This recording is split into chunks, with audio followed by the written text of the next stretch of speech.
sign in? Yeah, I signed in. Good. All right.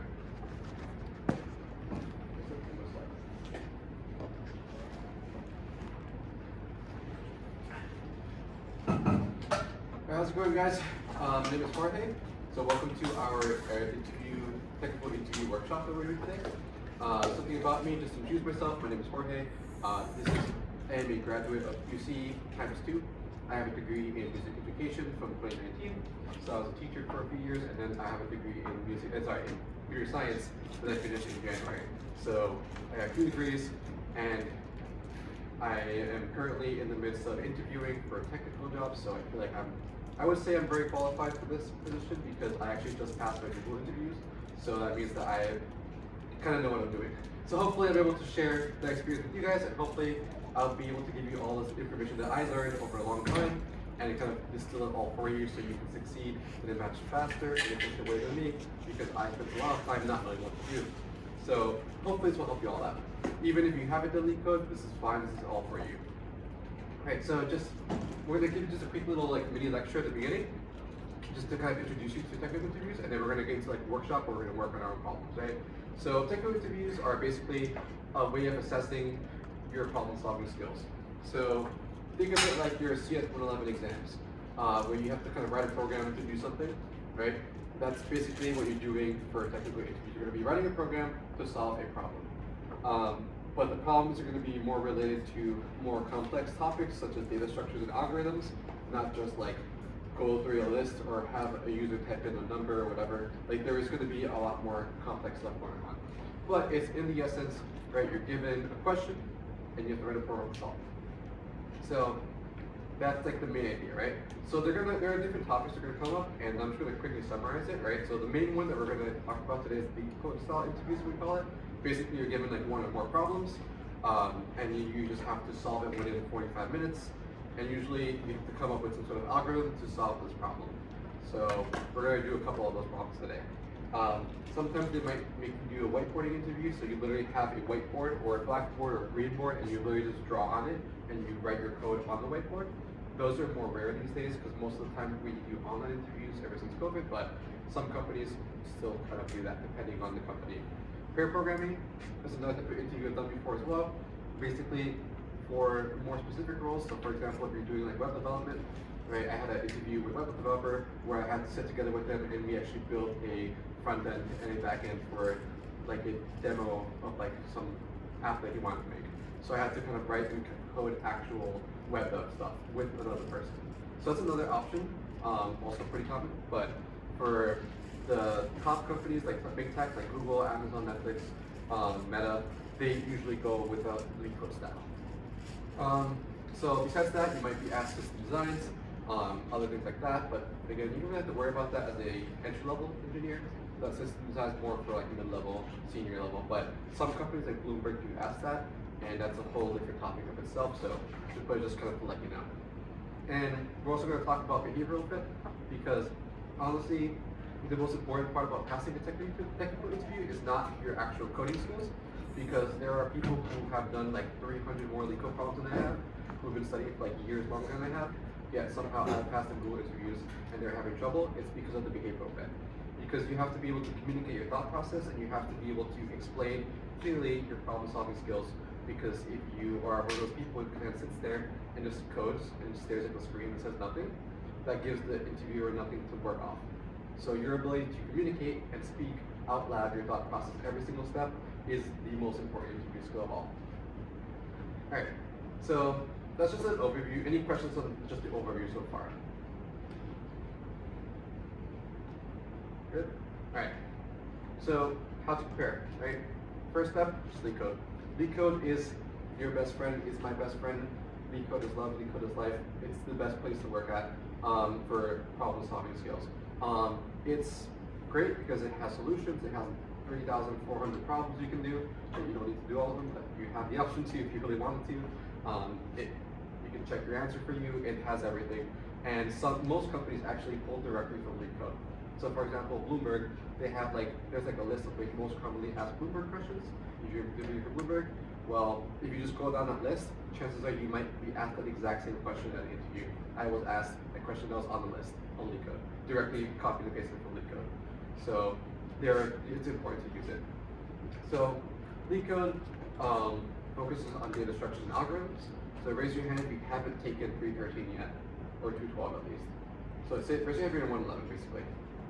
Raise your hand if you are in 211, 212 right now. Raise your hand if you've done 313 already. So has everyone here done 313 then? Taking it now? So you're taking it okay. So perfect, you're in the right spot. But you can start even from 111. There are some easy stuff that you can do even from 111, but in 313 is where you can start the meat and potatoes of it. So your stuff that you're learning in 313 is very theoretical, right? You're gonna learn about stacks, queues, linked lists, trees, graphs, heaps, and all that stuff, right? And they're gonna mostly teach you on a very theoretical level. Once you learn the theory of it, you have to start implementing it and using them. So like, you're given a graph, find the shortest path between point A and point B. Well, you know how graphs work at this point, you know you can use breadth first search for that. And at that point, you're implementing the algorithm BFS to solve that problem. So you're gonna have to start applying the skill that you've learned from data structures. How can you use the data structures to solve problems, right? So we're gonna show you a couple examples. So here's where, if you haven't done LeetCode before, like this is congrats on your first LeetCode, add two numbers. So I'm gonna give you just a quick overview of just how LeetCode works in case you haven't. So the way LeetCode works, you're gonna have a question on the left, and then you're gonna code on the right. And I'm gonna give you sort of like a rundown of how you should approach these problems. So this is pretty easy, right? You're gonna read the question. Given two integers, num1 and num2, return the sum of two integers.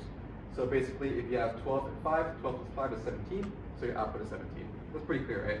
So in this case, it's just literally return num1 plus num2. Also, I'm using Python because we'll talk about why in a second. Can you zoom in a little? Sure. There you go. So that's the question, right? 12 plus 5 equals 17. And in the code, we just return num1 plus num2. And if I click on run, it's going to run it. And I scroll down because I'm doing that. It's going to say accepted. So once you are running your code and it works, you click submit, and you're done with your solution, right? So that's just like a little overview of the code. So we're going to actually do a real problem now. Any questions on just LeetCode in general before we move on now? Cool. Over here. Yes. Is it only in Python, or you can do anything? So yeah, I guess I'll touch on Python right now. So you can do LeetCode in any language that you want, and you can interview in any language that you want. So you can do Java and C++. However, I highly recommend you don't. Even though you've learned C++ and Java in your classes already, and you've learned it in 111, 211, 212, and you might be even doing data structures in Java sometimes, or C++, I still recommend that you don't do it. Because if you think about it, to create, just for something simple, right? So you can say like something like my map is equal to this. This is a hash map, right, in Python. So let me just kind of zoom in as well, right? In Java, it's something like hash map string int integer my map equals new hash map string integer something. I don't even know how to use Java, but like, do you see the difference in how much you're typing versus this, right? So why would you make it harder for yourself, right? If you're going to be using something like Java, you have to type literally 4 or 5 times more text, and you only have a 45-minute interview. So what I can write in Python using like maybe like 20 lines will take you 40 lines in Java. And if you only have 45 minutes to do your interview, that's not going. You might run out of time, and you might be wasting time fixing a curly brace. And at that point, you just wasted your time, and you're not going to pass. Yeah. So you recommend using Python over like C++ and Java, even if we're supposed to go with like whatever language we're most familiar with? Yeah, I recommend just learn Python because you're going to have time. Python, as long as you have maybe like a week, you don't need to know Python enough to do LeetCode. You don't need to know Python enough to build programs and build applications on. You just need to know how to use a for loop in Python, how to use a while loop in Python, how to use a dictionary, how to use a list, right? And then you'll learn as you go. Because once you hit new topics, you'll do new things, and you'll learn it as you go. Like you'll learn about heaps and everything else all built into Python. So as an example, like if you do more advanced, like using stacks, Python has it built in for you. It's called a double-ended queue. So you can just do this. But in Java, it's like something great. So use, again, important, learn Python. I have some resources that I can give you, but the way I learned Python was actually through Harvard University. They have a course called CS50's Introduction to Programming with Python. It is the equivalent of like 111. So if you can do 111, if you pass that class, you can do this class. But it is from one of the best professors I've ever seen in my life, and he will teach you Python, and you will be able to understand Python. So if you want to take a course on Python, this is a free course, and you even get a certificate after you finish. So you will literally have like this certificate that shows up in your name saying, congratulations your name, you've gotten a course at Harvard. So do this if you want to learn Python. You can do this in probably like a week or two. It's very easy. There's lectures, do the homeworks, right? Do the labs, and if you do that, you know enough Python to LeetCode. It's very easy. So yes, to answer your question, learn Python. Even if you're comfortable with Java, it doesn't matter, learn Python, because you will make yourself suffer more in an interview because of syntax. And you want to make it as easy as possible for you. Because in the end, they care about the solution and how you got there. And if you're stuck working on a curly brace, or because you forgot to type in capital S in string in Java, you're wasting more time. So that's just my advice, and I highly suggest you just learn Python. All right. So, any more questions before we move on? That was a good question. All right. So here's where I'm going to demonstrate the problem-solving process. Right. So the way that I'm going to demonstrate now is going to be how you should be doing things in interviews. Okay. So usually in an interview, at least in Google, they don't even give you test cases, so you have to come up with them yourself. So I'm going to do that as well to make it even harder for myself. So just read the question. So given an array of integer nums, right, and an integer target, return indices of two numbers such that they add up to the target. And there will only be one solution. And you can't use the same element twice. So you're given an array and an integer target, and you have to return indices of the two numbers that add the target. So what you do is once you're given that question, you go into your code, right, and you make a big comment block, and you copy and paste it there. Okay. Next step, I'm going to define the input. So the input, what is the input? Can anyone tell me? Array of numbers. Yeah, exactly. So array of numbers. So it's going to be something like, I don't know, like 1, 5, 7, 9, 11, right? So here's an array of numbers. What's our output? Indices of two numbers. So what does that mean? So say target is equal to, let's say target is equal to 11, to 5 plus 9, let's do 16. This is 16, right? So our target is 16. What that means, if you look at this array, right, so you have highlighting it, you're going to have to do that as well in your interviews, right? So if you're given this array, we find 7 plus 9 is equal to 16. So if we go here, and here's where that diagram is going to come in handy, right? We point over here, 7 and 9, right? These add up to 16. So I am pointing at them, right? Do that in your interviews. So what's the index, right? So the index is going to be, again, if you remember your arrays, index 0, 1, 2, 3, and 4, right? So it's index 2 and 3. So the output is going to be this. It's going to be 2, 3. And it also can be 3, 2, because the order doesn't matter, right? So are we on the right page right now? Another thing you should ask, are we on the right page as we interview that? Am I understanding the problem correctly? So we understand the problem, okay? We know what our input is and we know what our output is. Okay, so at this point now we think, okay, how do we get there? So here is where you start thinking about just like the easiest way to get to the solution. So can anyone tell me what's a very easy way of just comparing all these numbers and getting the two to add up to the target? What would be like a very easy thing to give you? Any ideas?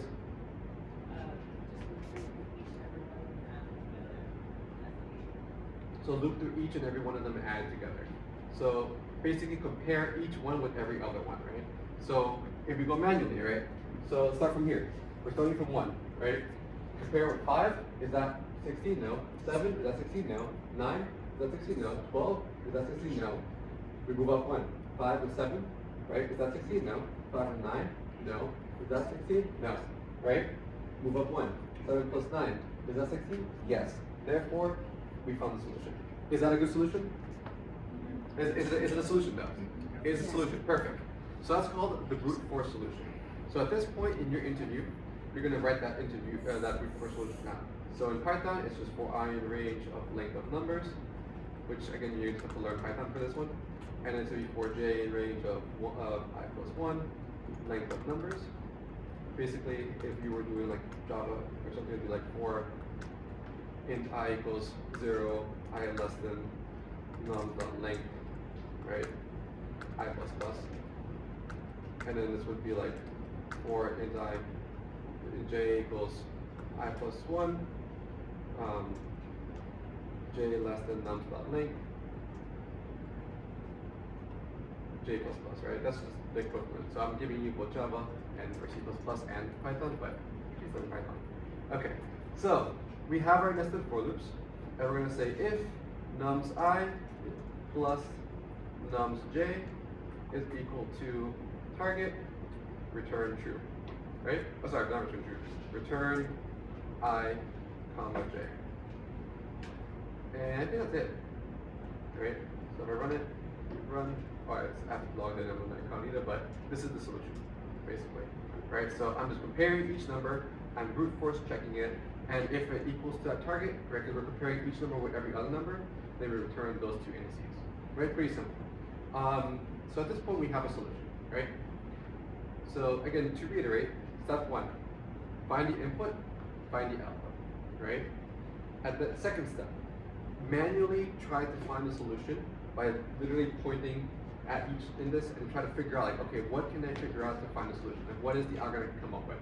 The easiest way of solving it, right? At that point, you can ask, do you want me to code up this brute force solution? Sometimes they say yes, sometimes they say no. The more information you give them about your knowledge, the better. So here's a brute force solution. Now we have to analyze it.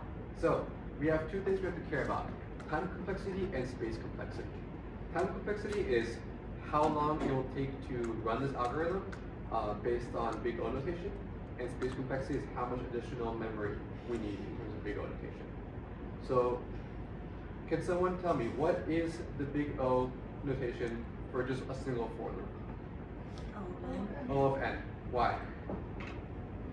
Because you're looping like N times, right? So if we have a single for loop, right? So if we're just going just one for loop, no, let me forget about j for now. We go 1, 2, 3, 4, 5. Say we're just finding a number, right? And say we're looking for 12. We're going to have to eventually get to 12. And if there are 5 objects in this array, then we had to go 5 different steps to find it, right? If we have n objects in our array, it takes n steps to find it. Is that clear? Cool. And now that's one for loop. When we have nested for loops, we're comparing every single thing with every other number. So we're kind of doing everything multiple times, not just like twice, but what's the time complexity of 2 nested for loops? N squared. Technically, if you really want to get technical, it's actually big O of n times n, was it n minus 1 over 2? Something like that, because we're like comparing like 1 with 5 or whatever, and then we're just skipping to 5 of it, and we're not going back to the extra ones in the beginning. But if you remember from your 220 class, right, we simplify that because the biggest function is the one that dominates. Because over here, n has 1 just be n squared minus n, right, and it'd be all over 2. But either way, n squared is the biggest thing, so therefore we can just say L of n squared. So the time, right? Are we good on that? All right, space complexity. How much, are we using any additional memory? Are we like adding a new array or using like a dictionary or something? No, we're just looping. So that doesn't require additional space. So therefore, we don't need any space. So this is what we say O of 1 or constant space, okay? So remember, again, you're giving them your analysis, you're giving them trade-offs. You're saying this is a brute force because this is a very slow solution. But a trade-off could be, can we make this faster? Right? They're going to ask you as a follow-up. So a follow-up to you is, good job, you solved this problem. Can you make this faster? They're going to ask you exactly that sentence. So then what can we do? What can we use to like help us solve problems? We can use something called data structures, right? we can use our data structures to help us, or algorithms. So this problem is great, because I can come up with like 4 different solutions for this problem. So ready? Here's another solution. Right now, if you look at my example, this is a sorted array. However, it's not always sorted. So it could be unsorted. So it could be in any order, right? So it could be any order. So we have to kind of brute force check it. What if it was sorted? Would that make it easier? If all the smaller numbers were in the front and all the bigger numbers were in the back, would that make it easier for you guys? The answer is yes. Why? You get binary search? Yeah, a potential option. It's not, again, this is not fully optimized, but if we sort these problems, right, now we know the smallest numbers are on the left and the biggest numbers are on the right. So we could go for each number here, do binary search, and find the target if it's there. That's one option. And that would be O of n times log n log n for sorting, plus another n times log n of searching, so it'd be n log n, right? That's one option. Or if you know your algorithms, you can say, oh, I can sort it and then use 2 pointers, where basically I'm looking over here, right, and I'm saying, is the current sum of these 2 numbers greater than or less than the target? Right, so 1 plus 12, that's 13. 13 is less than 16, so we know that we should move the left pointer forward 1, because everything is increasing order. And 5 plus 12 is 17. 17 is greater than 16, so we move the right pointer in 1, right? And now 5 plus 9 is 14, that's less than 16, so we move the left pointer up 1. 7 plus 9, that's 16, we found the answer, right? So that's another potential solution, sorting it and using 2 pointers. So that's another thing you can give them. And then you can say, okay, well, if we sort it, right? So sorting, that's n log n. And that's basically the time complexity, because it's just the sorting is the most time-intensive task that we're doing. So it's another solution, right? And now follow-up could be, again, can we make this even better? So we didn't use data structure here, we use an algorithm, sorting, right? We pulled from our bucket that we know, we thought of things that we can use to make this easier. And sorting works. It's not the best solution, but it works. So now, can we do this a different way? Anyone think of a different way to maybe solve this problem? Any data structure yet?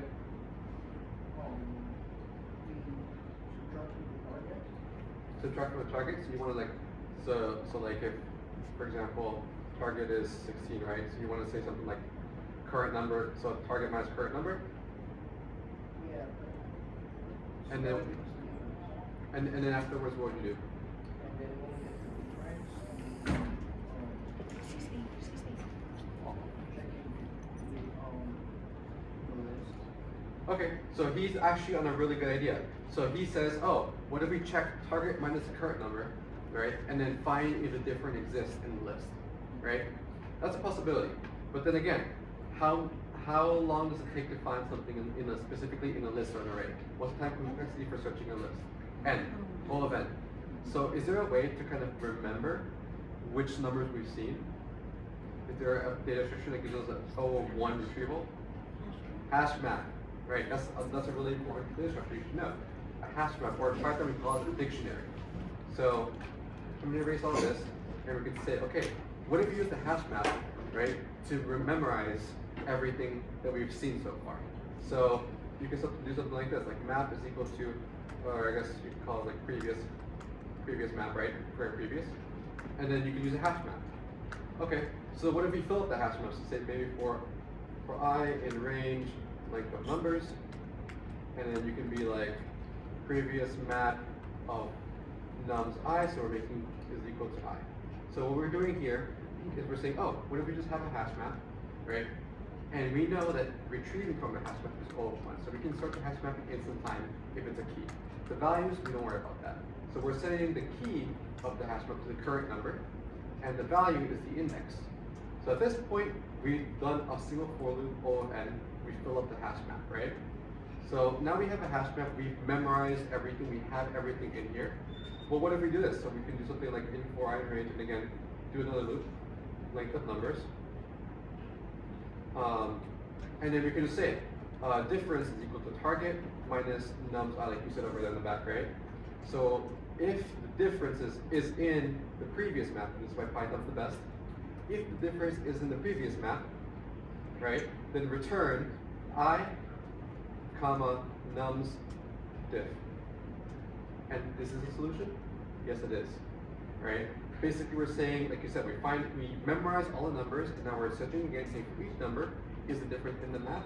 But since we're using a hash map, this is O of 1. So it's instant, it's constant, it will not use that extra time. So what is our time complexity for this algorithm? It's going to be, specifically, you want to be like very technical, what is the actual time complexity? Big O of 2 of n. Why? Yeah. You're doing 2 for loops, and you're doing so that's n plus n. Yep, so it's n plus n. We're doing a for loop once and a for loop again in the bottom. And then what's our space complexity? O of n, why?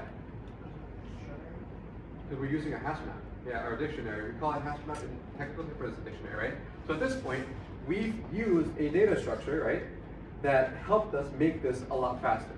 Because if you think about it, if you have 100 things in your list, right, before n squared is 100 to the squared power.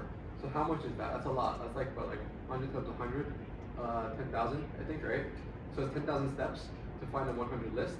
But now we simplified it to be 200 steps rather than 10,000. Isn't that a lot better? It is. So then the question is, can we make this even better? Third follow-up question. You're gonna ask you that. Can we make it better? Is there a better way of doing this? How can we make this better? Can someone give me an idea? Yes?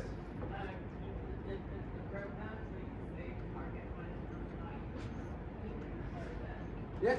So, like you said, all you need to do is that you don't need to fill out the map in general. You can actually do it as we go. We can say something like this. Different sequence target from nums I, and you can say as we're moving through the array, is it there? If not, then just add it. So then create map nums I equals I, and we can fill it up in there. And just by that one little optimization, right, we don't actually have to loop through the whole thing. This becomes O of n, and we've actually solved the most efficient solution to Tucson, right? So at this point, we've gotten the most efficient solution. We've iterated, right? We did n squared. We did sorting with n log n. We did binary search, or we could do 2 pointers. We did hash map with 2 passes, and we did hash map with 1 pass, right? Those are 4 different solutions.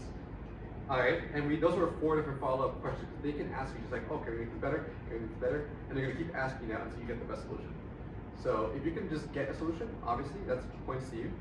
But if you keep going, then you have a better chance of passing those interviews. So at this point, we have the solution, and this is gonna work. Any questions so far on this question, Tucson? Yes? In your interview experience, so you go over to like the left, they won't give you like the examples of like input output, right? You have to figure out that out yourself. Yeah, you have to figure out. Yeah, it's a good question. So you're asking like, do they give you inputs and outputs? LeetCode basically Yeah, tells you. LeetCode gives you everything. So it's really good practice. However, so I just finished my Google interviews, and they're known for being the hardest like big tech to pass because they give you the most ambiguous questions ever. So one of my interview questions, I can't give the full thing because it's on the NDA, but basically it's like, yeah. But basically, I'll give you a similar LeetCode problem. So in a certain LeetCode problem that I solved, the question is basically like this, right? You're given a graph, but I'm gonna make it big. Given a graph, tell me if it's a binary search tree. And that's all they say. They don't show you what type of graph. They don't tell you what it is. They just say, given a graph, tell me if it's a binary search tree. So then you have to figure out, all right, what type of graph is it? And then you ask them like, oh, is this like a matrix? Is this a adjacency list? Is it a list of edges? And then my interviewer was like, I don't know, you tell me. And I'm like, well, I don't know. I guess adjacency list would be easiest. And he's like, all right, let's do that. So we kind of went like that. We had a conversation, and we kind of built up on that. So I'm like, all right, what's our like input? It's going to be like a list of edges, or can it be like a hash map giving us the graph built up from that? And he's like, what do you want? And I'm like, I would like a hash map. I like that. It's a lot easier for me. He's like, all right, let's do that. So we kind of went from there, and we kept going from there. And then I was like, all right, so what are the constraints, right? I was like, what is a binary search tree? Or a binary tree, sorry. So I'm like, what is a valid tree? Does an empty node count as a valid tree? So I asked him, and he said, sure. And then I was like, what about a single node? Is that a valid binary tree? He's like, sure. So we came up with like edge cases, right? And we built up from there, and I had to keep asking questions. And it was basically just us having a conversation, right? So but LeetCode gives you everything, but it's good to practice that first. You have to know the basics and to get to the advanced stuff. That was a good question. Do you have any other questions? No questions at all? Okay, so we're gonna move on. I'm gonna give you a practice problem, but let me quickly just give you some more tips now.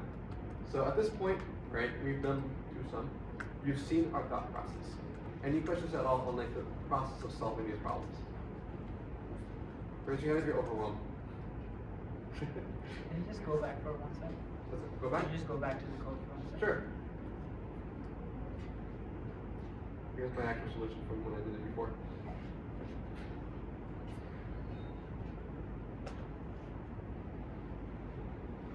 Any other questions on the process? Okay, so raise your questions if you suck at LeetCode. Raise your hand if you suck at LeetCode. Be honest. Cool, because I raised my hand too. I was terrible at LeetCode. All of us should suck at LeetCode when we first start out. So that's just that first thing, right? Know that you are not alone. All of us are terrible at LeetCode when we first start. So the earlier that you start, the better. I did a lot of LeetCode a year ago, and then I got lazy, and I just didn't do anything. And then Google reached out of nowhere, and I panicked. And I realized I have like 3 weeks to somehow pass the hardest technique to do in the world. So I had to make studying my full-time job, and I did LeetCode for legitimately 8 hours a day for 3 weeks straight. And it was painful and torture. Do not be like me, because first of all, you might not even remember everything you learned. I barely remembered everything I learned. I got lucky. They gave me graph problems, and I studied most of the graphs, so I passed just by sheer luck. If they gave me dynamic programming, I would have been dead. So don't be like me. Study early. So today is the best day to start. You already just did two-sum. So when you get home, do two-sum again on your own, and try to solve it on your own. Do all the different solutions and iterate, right? Spend some time on that one. But the earlier you start, the better. As you start learning new skills and new data structures, you can start using them. So if you're in 111, right, you learn about arrays. Congrats, you can do two-sum because you can just do the best for loops. It's not the most efficient, but you can do it, right? You can, once you learn linked lists, well, that's your gaming. You're a hardcore gamer now. You can do linked list problems. Tube pointers, sliding window algorithms, you can learn that on your own. But as long as you learn the data structure, you're good to go. Linked lists are really easy. You took that in June 12, right? So you know how those work. Start practicing problem stuff. That was my alarm when I was a kid. That gave me PTSD now. But keep working on them. Like right now, you're probably learning. I know in 313 you might be learning about stacks right now, right? Some of you are. So great. Start doing stack problems. Valid parentheses. Monotonic stack is the algorithm that you need to learn for some interviews. So start finding those problems. I'll talk to you more about how to find those in a second. But as you're learning these topics, or if you learn them, start going and over problems and do more problems. Because understanding how to draw a tree doesn't mean anything if you don't know how to actually DFS or BFS a tree and find a solution. So you need to do both. You need to be able to draw a tree, build the tree from scratch by building the class, and also be able to maneuver the tree and deal with the tree, whatever questions you're given, right? So here's some problems, right? There's over 3,000 questions.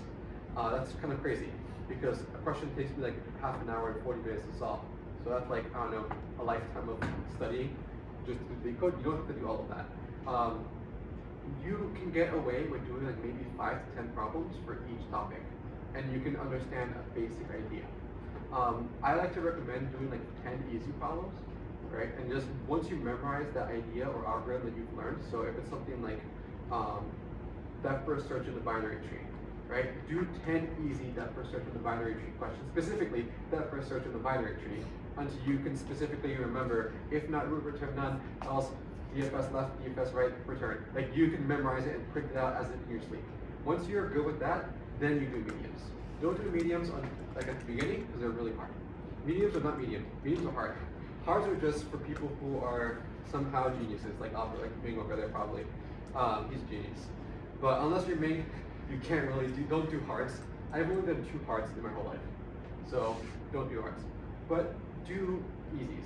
Do lots of easies. If you still don't get a topic, just keep doing more easies. LeetCode has topics, so you can see over here. I can just click on like sorting, and I can do sorting problems. I can do breadth first search, and I can do breadth first search problems. I can do binary tree breadth first search, combine those tags, so I can just do binary tree breadth first search.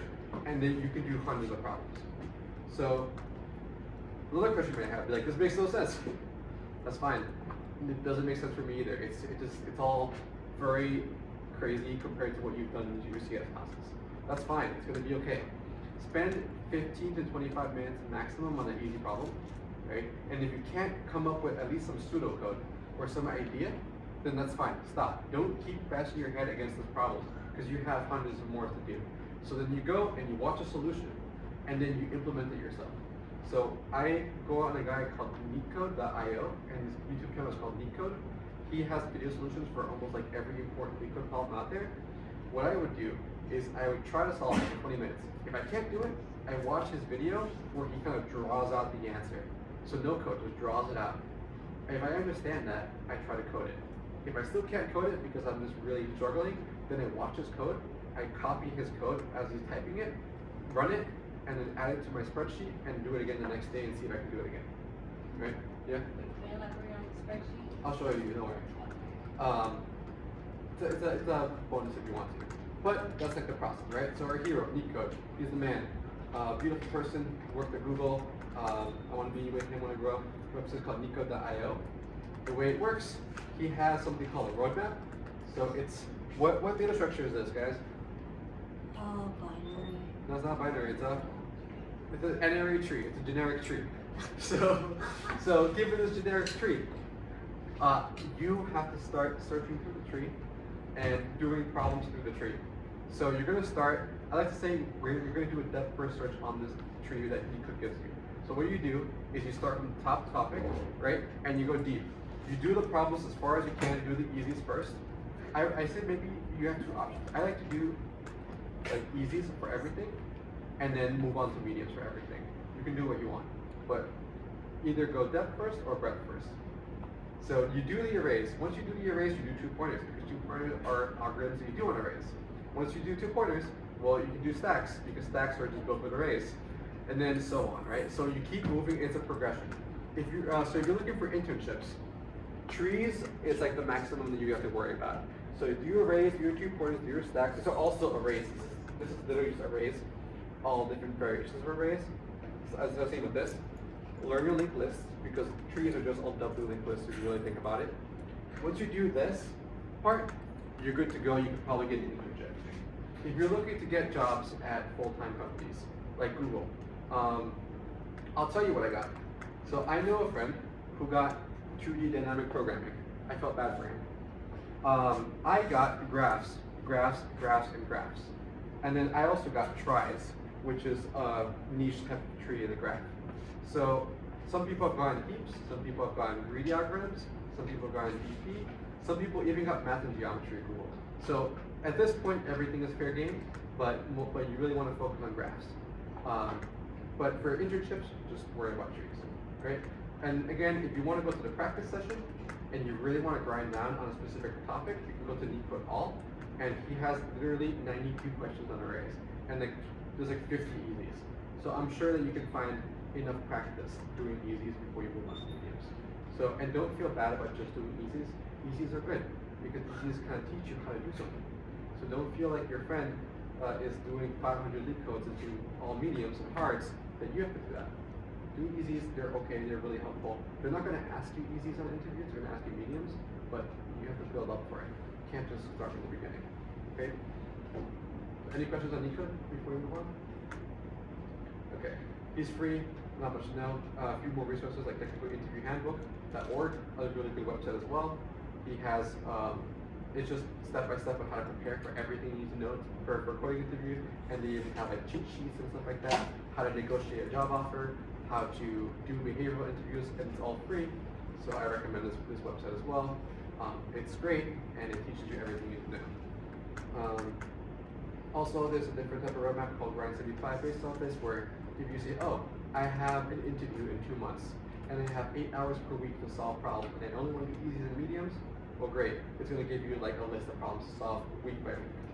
So if you want to do it that way, you can do it that way. Give yourself a study time. If you want to do, I don't know, 4 hours a week for 2 months, like 30 minutes a day, basically, right? 1 problem a day. Well, here you go. You have your study plan. So it's another cool, really helpful problem that you can use to help you study as well. All right. So I kind of told you everything else to do. So let's do one more problem. All right. So this is where I'm going to make you all work on this. So we're going to do this as a group, but so I'm going to ask you all. So if you go on LeetCode and just type in ransom note on LeetCode, you have ransom note. It's a big problem. look it up and go on your computer. Make sure it's on LeetCode. If you don't have it, then you can just kind of follow along as well. Alright, so we're gonna solve this. I'm not gonna tell you the answer, but you're collectively being interviewed by me, and you're collectively gonna see that I'm gonna hire you to my company.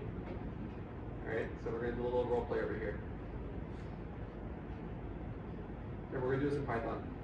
And if you need help translating, I can translate for you. Alright. So, question. Given two strings, ransom note and magazine, return true if ransom note can be constructed by using the letters from magazine and false otherwise. Each letter in magazine can only be used once in ransom note. So think of it this way. You have a magazine, right? You have some crazy serial killer who's just gonna steal your breakfast or something, steal your lunch money, and he's gonna say, I don't know, Ming, your money is mine, right? So I'll type it in over here. So like, Ming, your money is mine, right? So that's a ransom note. Because he wants to take your lunch money. Because he wants to buy some soup dumplings, right? And then say there's a newspaper saying, Ming, an esteemed scholar, makes a lot of money. Where can you start? Your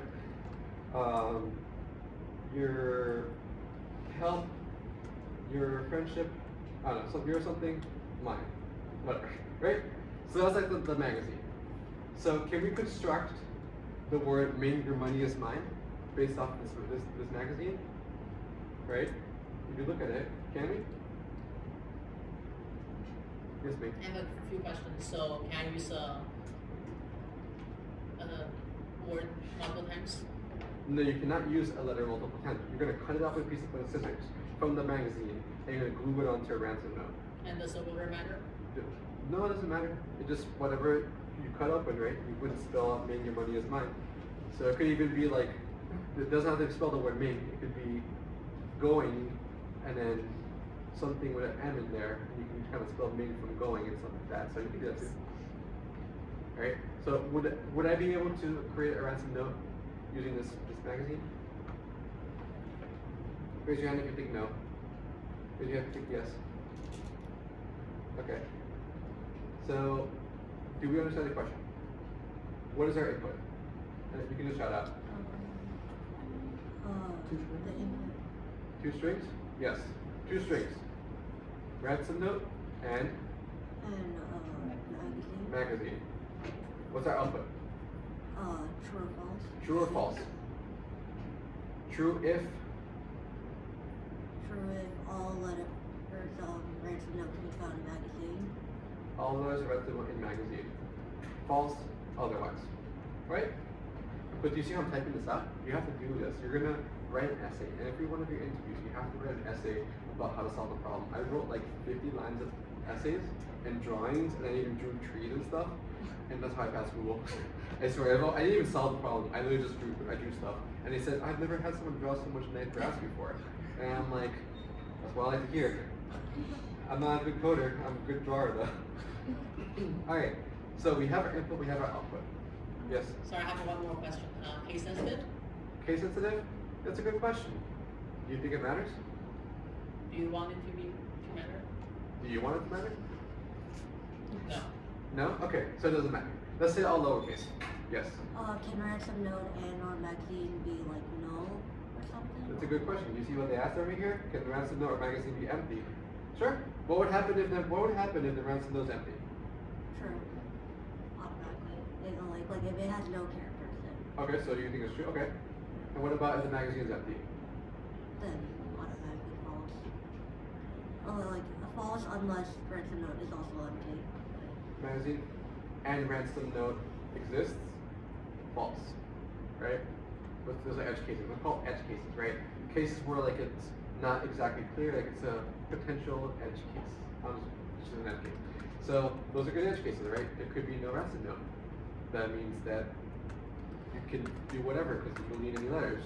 Or there could be no magazine, but there's a ransom note. That means you can't build the ransom note off the magazine. Right? Any other thoughts so far? We're still brainstorming. We're in the brainstorming section. Yes?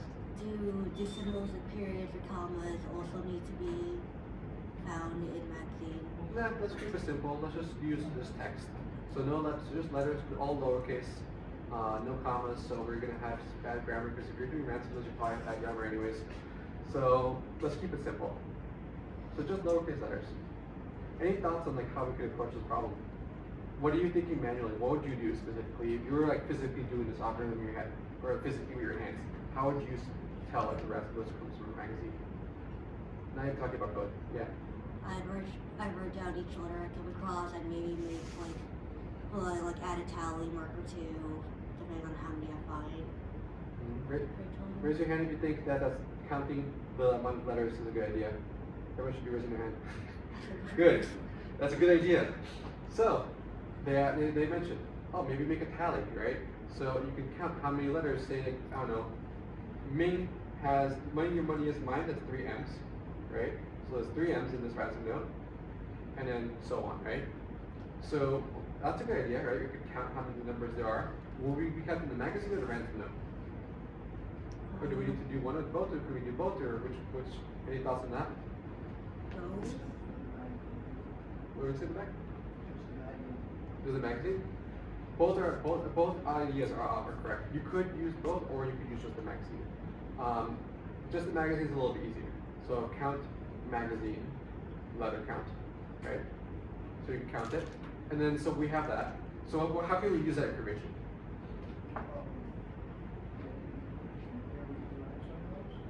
Compare with the ransom notes. How so? Check each letter in the magazine. Check what? Each letter in the magazine. Check if letter. Check each letter. Each letter. And see if it's a magazine. Yeah, you check each letter in the magazine and you compare with the ransom. Okay. Are you gonna modify like every just checking to see how many there are? Like, oh, there's 3 M's here and 3 M's there. So every letter we see like in dictionary, and from each letter we give them an index. An index? So you said a dictionary. You said. Yeah, we keep each letter and we use the key for the key would be the letters, and the index would be the amounts of letters. The count, yeah. So the key. So you said use a dictionary or a HashMap if you speak Java, where the key is the letter and the value is the amount of time. So he's saying basically if we have something like in the magazine, say M is the letter, right? M, and the value is it comes up how many times?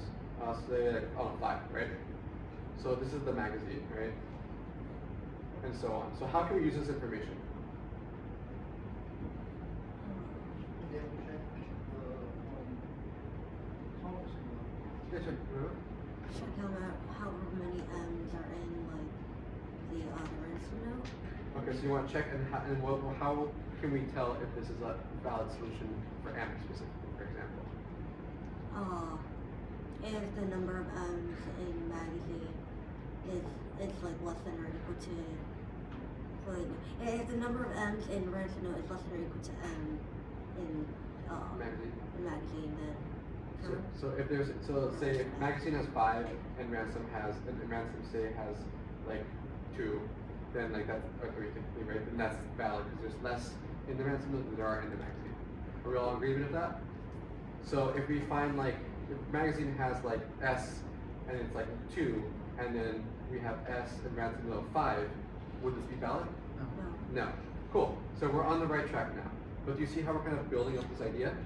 Okay. So now let's do that. At this point, that's kind of the whole algorithm, right? We're just seeing and we're comparing and counting, and if it goes down and we don't have enough, then that's it, right?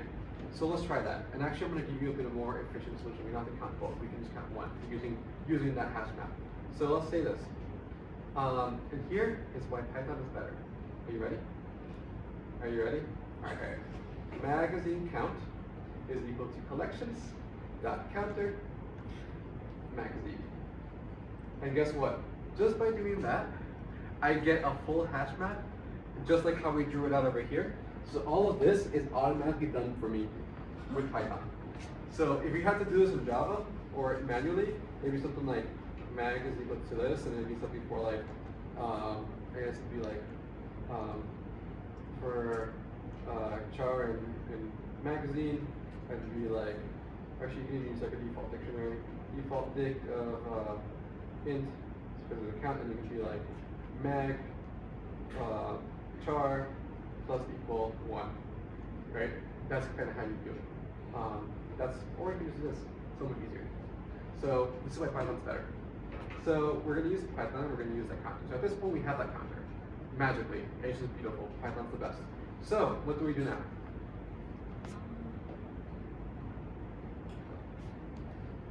Any thoughts? I see some people like thinking really hard, and I like that. I see people thinking hard. You look like you're thinking hard in the back. Do you have any idea? Yeah, I have some idea. Come on, you got this. No? Okay. But I see. Good job. I see you thinking hard. Maybe count the factors number in resume. If the magazine count is less than the resume count, then So you wanted me to make a second counter for ransom note? Okay, I can do that. Ransom count equals collection. So that counter. Counter here. Counter ransom note. And then what do they want me to do?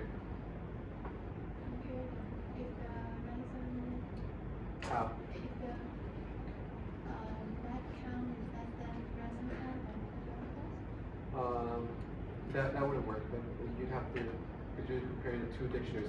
That means it has to be exactly the same. It has to be like Ming is like the entire ransom note, and then Ming is the entire magazine. That would return true or false then. You have to compare the letters, right? So what do we do? This. So is mat count and ransom count kind of like an array or hash map, or like? Yeah, it's a hash map. So this is a counter. It will give you a hash map. That's why Python's better because it gives you, it's built in. So it's going to give you a count like this. So like M will be 5, S will be 2, stuff like that. So it just magically does it for you. So how can we compare? Because you're on the right track about comparing counts, but yeah. I was gonna say, instead of adding the other dictionary, you would include the ransom note, and if that letter is in the mag count dictionary, you just decrement. Yeah. And then you do over and over again, and in the end result, if there, let's say, I think if there's a negative number in mag count, then you know to return false. So hold on to that, because that's a follow-up question. That's good though. But hold on a second, we'll come back to you. But for now, because this is also valid, this is fine. So how can we compare the letters? I'll give you a hint. You learned about this idea in 111. So let's put the letter F. For loop. For character in ransom count. Right? Right? If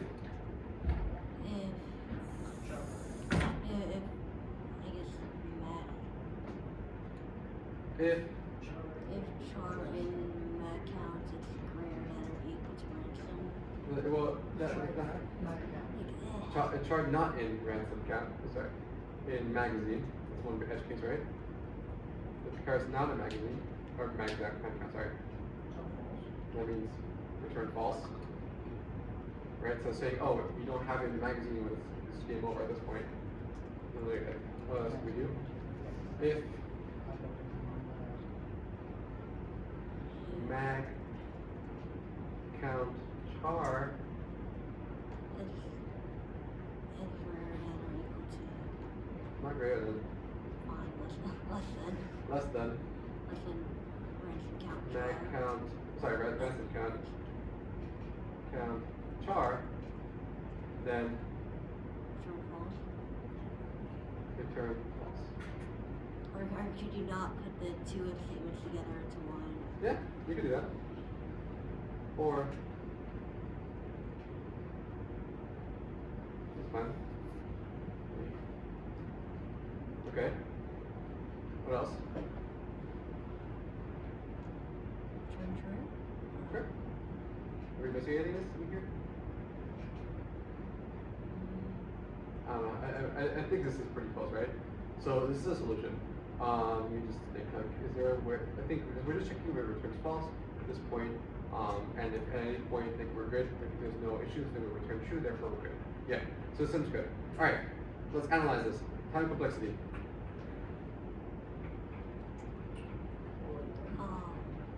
What is the full time complexity? Okay.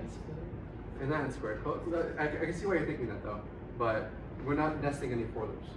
So yes, me. What's the time complexity for collection counter?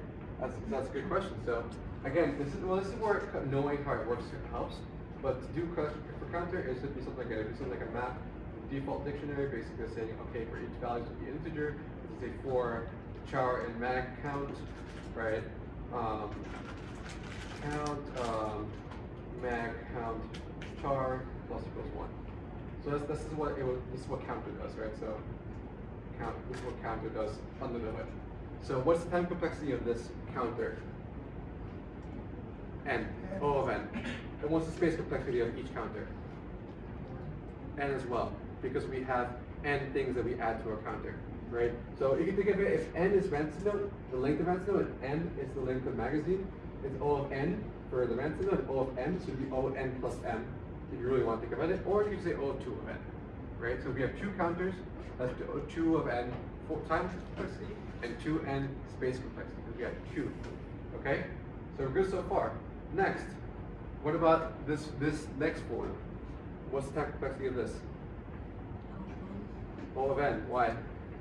It's only single Single for loop, right? So it's not n squared because we're not going to get into like two nested for loops. So at this point, it is O of what? 3 of n.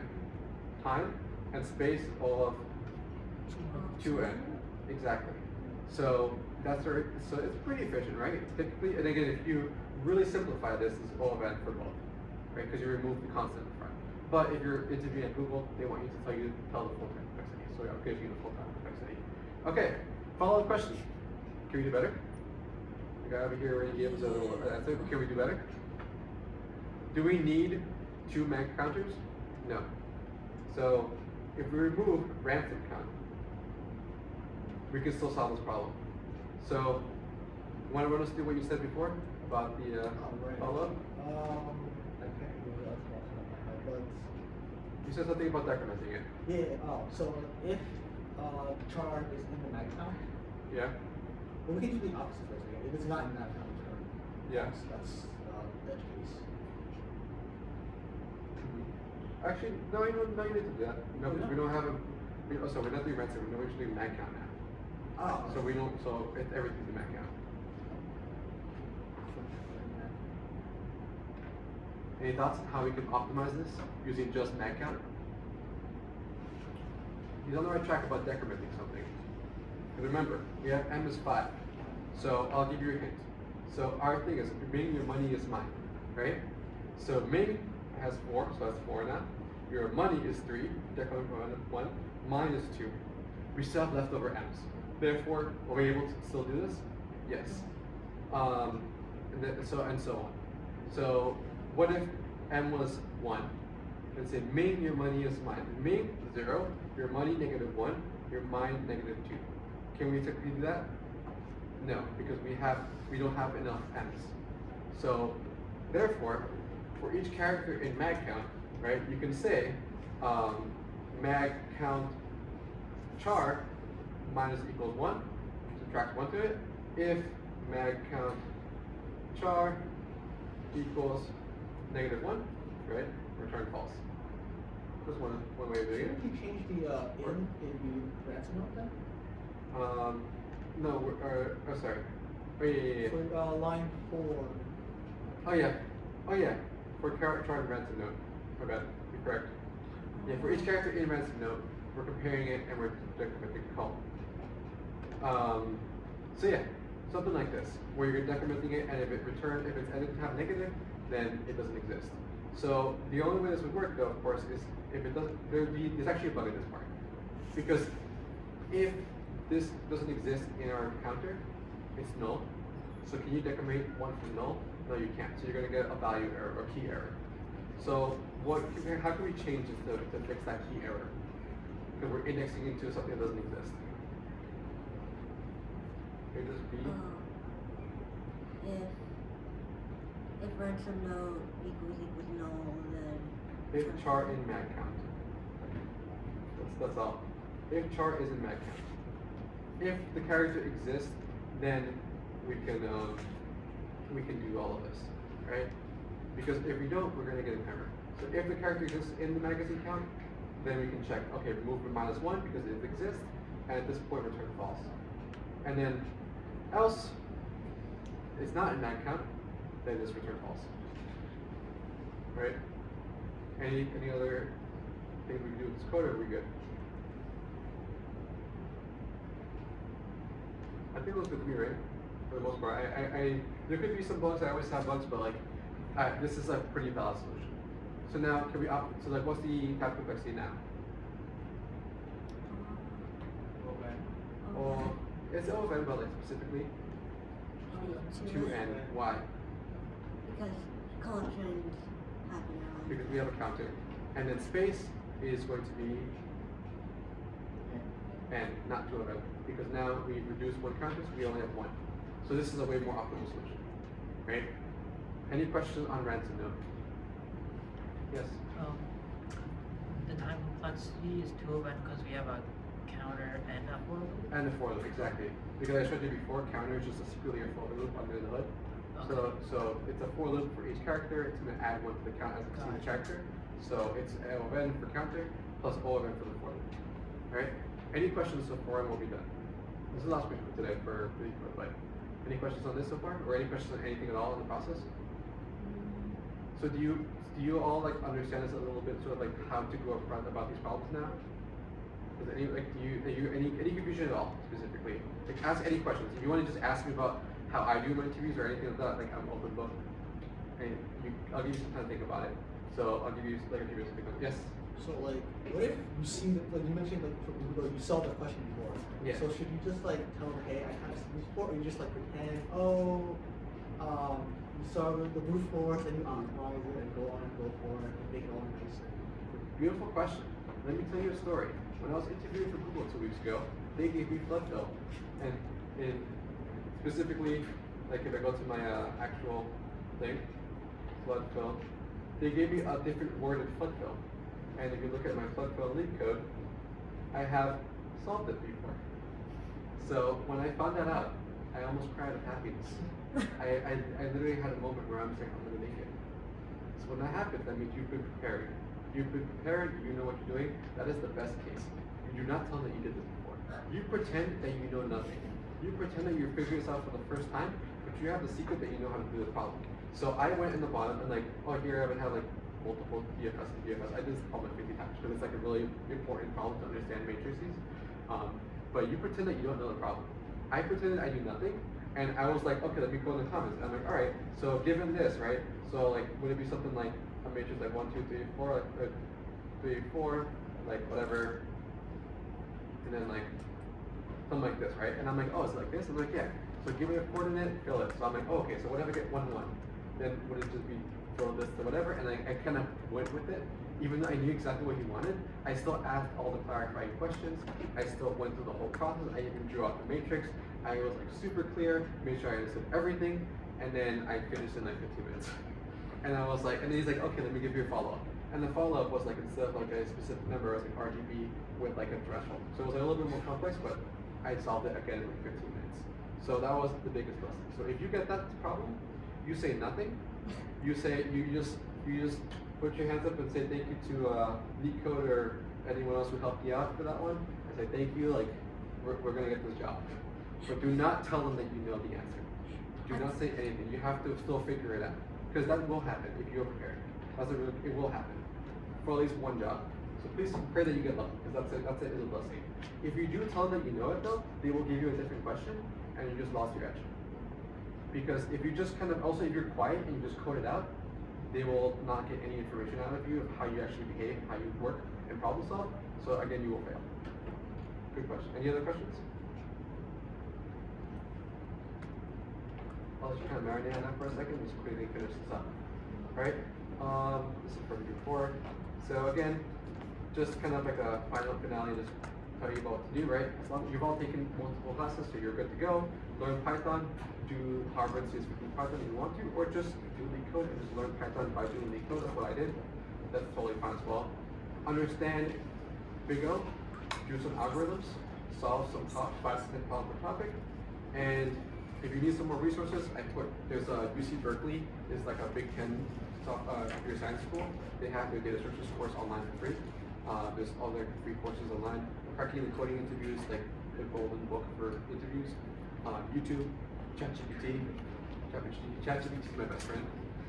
What I do is I do LeetCode problems, and then I say, hey, am I on the right track? And then I tell GPT, be my interviewer. Give me just hints, and don't tell me the answer. Am I on the right track? And that's how I actually practice for interviews. So GPT is your best friend. So any questions at all, again, about any process, like now I use some time to marinate? Do you have any questions at all about question interviews? Right. With you guys. I'm still interested in that spreadsheet. Oh yeah, spreadsheet. And what's your question?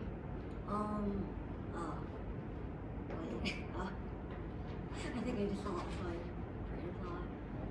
Okay. Let's just time to think of it.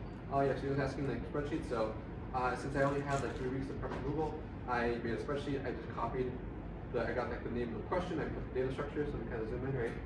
So I did the LeetCode column, the array, the link, and I like wrote some notes on how to solve it and the date that I solved it. And I just did that. And what I would do is I would go by date. And if I haven't done a problem in like a few days, I would do it again. And I would just keep repeating. It's called spaced repetition, and it's a really important way of like learning things. So you want to redo problems spaced out. So maybe do it every day, and do it every 2 days, every 3 days, every 4 days, every week, every month. So you keep revisiting old problems, so you keep understanding algorithms. So I did spaced repetition for that, and I did it by data structure and stuff like that. So like had arrays, greens, sorting, 2 pointers, all of this. I gave up after like 60 or 70 because it was getting too annoying, but it helped a lot to get started. Yeah. So, what happens if you can't solve a problem altogether? How, like, what do you revisit the question? Do you go back to the question? Yeah. So there's some problems that I really like struggled at. So like for example, like a problem that I'm really terrible at is called coin change. This is the dynamic programming problem, and it's really mean. So for coin change, what I did was at first I couldn't do it at all, so I gave up. So I watched LeetCode's solution, and this video is like 25 minutes long because it's a really hard problem. So I watched LeetCode's video. I tried to just copy his code, and then I just went to sleep. The next day, I went back. I tried to see if I can understood a bit like the top-down version of it, the memorization approach. I tried it, I gave up, I watched the video again, went to sleep. Next day, I actually was able to remember and solve the top-down approach. So I did it, and I felt really proud. This is the top-down approach using DFS, and I cheated by using a cache rather than using memorization for dynamic programming. So I figured it out. I felt great. I tried doing the bottom-up dynamic programming. Failed miserably. Went to sleep. Did LeetCode again. And then here's the bottom-up solution after trying like 100, after like a week of doing coin change. And after 20-30 minutes, just look at the solution and move on, and then try it again later. Because eventually, sometimes you just have to sleep on it. Sometimes you might just fall asleep, have a good night's sleep, and then you'll like suddenly understand a solution. And that's why you need time. If you just do it like a week, 2 weeks in advance, like I forgot all of my algorithms, and I couldn't sleep. So I would wake up at 2 in the morning, and I would start just talking about topological sorts to myself. At 2 in the morning, I couldn't go back to sleep. Don't be like that. Just give it some time. You need sleep to help things settle in your brain. So that's why you need time. 3 months is like a good short time span of doing it. If you could spread it out and do 1 problem a day, 6 months, like of just a problem a day, you're good. But don't try to do 12 problems a day like I did unless you have a really once in a lifetime opportunity. Then yes, please do it because it's a once in a lifetime opportunity. Any other questions? No? Then if that's it, great. Yeah.